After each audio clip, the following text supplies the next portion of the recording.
دی جاتی تھی کہ وہ میرے پروگرامز میں میرے ساتھ میرے ورکر کے طور پہ مجھے اسٹرینتھن کر رہے ہیں.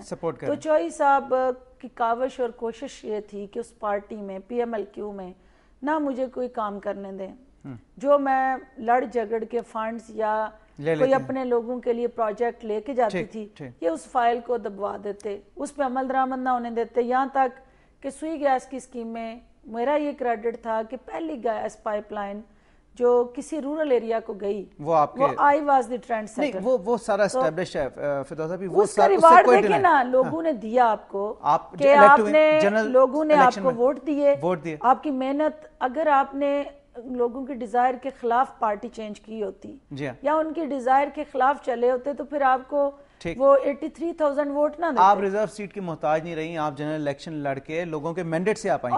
لیکن مجھے یہ بتائیں کہ آج کل جو حالات چل رہے ہیں, غربت کے, مہنگائی کے, کرپشن کے اتنے الزامات ہیں اور نون الزامات ہیں, آپ کیسے ڈیفینڈ, آپ کو پرابلم نہیں ہوتی, آپ تو برداشت نہیں کر سکتے اس طرح کی چیز. ابھی تو آپ سپورٹ کرتے ہیں گورنمنٹ کو. بڑا امپورٹنٹ کوسچن ہے.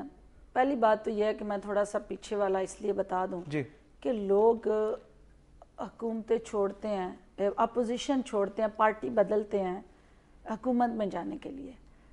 مجھے یہ اعزاز حاصل ہوا کہ میں نے حکومت چھوڑی اپوزیشن میں جانے کے لیے, اور بدترین سینیریو میں جس میں مشرف کی ٹوٹل گریپ سسٹم پہ اور ٹوٹل آمریت کے اتنی سٹرانگ گریپ کہ کوئی چڑیا پر نہیں مار سکتی تھی, اور پورے پاکستان کے لوگوں کو زبردستی کاف میں شامل کیا جا رہا تھا.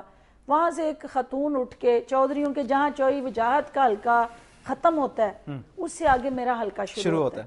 تو اس کے ساتھ والے حلقے میں جہاں وجاہت فورس بنی ہو, نت فورس بنی ہو, وہاں پہ آپ بغاوت کریں اور پھر آپ ایک رات میں 18 دہشت گردی کے پرچے بھگتیں, آپ کو ایلیٹ فورس آپ کے فیملی کو گھر کو جس قسم کی اذیت دے, وہ ساری چیزیں اپنی جگہ.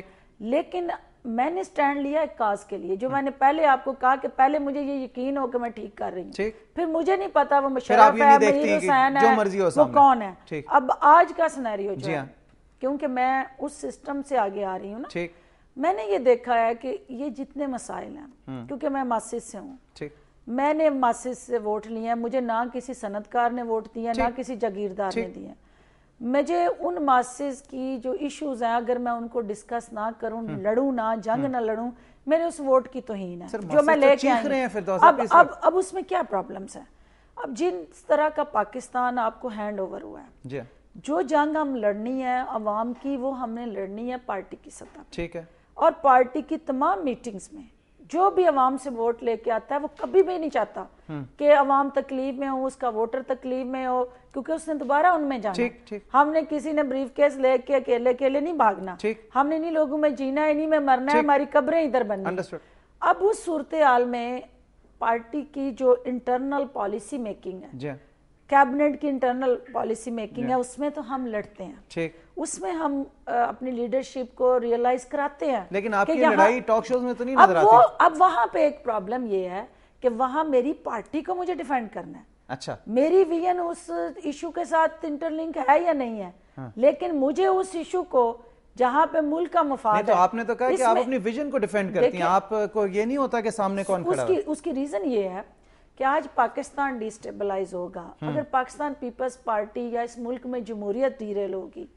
جتنا نقصان اس ملک کے عوام کا پہلے ہوا ہے اس سے کئی گنا زیادہ پھر آپ 50 سال پیچھے چلے جائیں گے. ان مسائل کا جس کا ہم ذکر کر رہے ہیں, اس کا ایک ہی واحد حل ہے کہ یہ جمہوریت چلے, 5 سال یہ حکومت پوری کرے, کنسسٹنسی ان پالیسیز. تو آپ نے اس کو ذہن میں رکھتے ہوئے آپ بہت سی چیزیں پی لیتے ہیں. عوام کا مفاد ہے, کیونکہ اگر ہم اس وقت سسٹم کو ڈی ریل کرنے کو انکریج کریں گے تو اس سے زیادہ مسائل عوام کو فیس کرنے پڑیں گے. تو ہمیں اس کے سولوشن کی طرف جانا ہے, کرٹیسائز کریں, اس کے ساتھ کوئی بہتری کی پالیسیز دیں.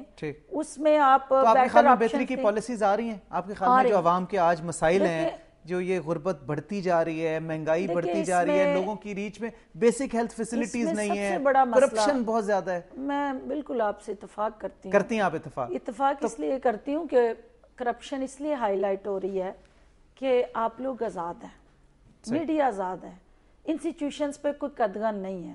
آپ مجھے بتائیں کہ پچھلے سال میں پچھلے ٹینور میں کہہ لیں، پاکستان کی تاریخ کی بدترین کرپشن ہوئی ہے، لیکن اس سے پیچھے بھی چلے جائیں، ضیاء الحق کے 11 سال کی بھی نکال لے، کیا کسی نے آمریت کے دور کی کرپشن ہائی لائٹ کی؟ فردوس ابھی وہ تو گزر گیا نا، نہیں اب آج کی بات کریں نا، اس لیے کہ آپ کو وہ کرپشن جو آپ کے سسٹم کے اندر جو فیلیئرز ہیں، جو انسٹیٹیوشنل فیلیئرز ہیں، اس میں حکومت یا انڈیویجول کا کردار یقیناً ہے، لیکن جو ایک سیٹ اپ ہے آپ کا، آپ مجھے بتائیں کہ کون سا ایسا شعبہ ہے پاکستان کا جو کرپشن فری ہے؟ ٹھیک، ہاں وہ میڈیا ہے، ہاں وہ جوڈیشری ہے، ہاں وہ آپ کی سول سوسائٹی ہے، ہر جگہ کیسے ڈیفینڈ کر سکتے ہیں؟ آپ کے لیے پرابلم نہیں ہوتی؟ اس میں پرابلم ہے کہ چینج کے لیے کام کریں اپنی اپنی جگہ، یعنی ہر سسٹم کے اندر 5 انگلیاں برابر نہیں ہیں، سسٹم کے اندر رہ کے آپ چینج کے لیے کام کرنا چاہتے ہیں، سسٹم کے اندر 5 انگلیاں برابر نہیں ہیں، ٹھیک، اس میں اچھے لوگ بھی ہیں، اس میں برے لوگ بھی ہیں، اچھے لوگ جو ہیں اگر ہم ان کو انکریج کریں،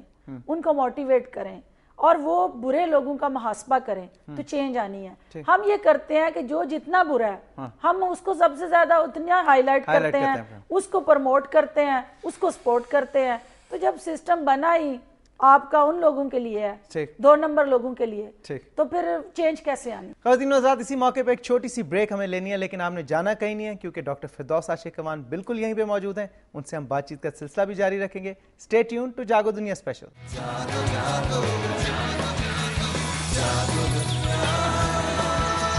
جاگو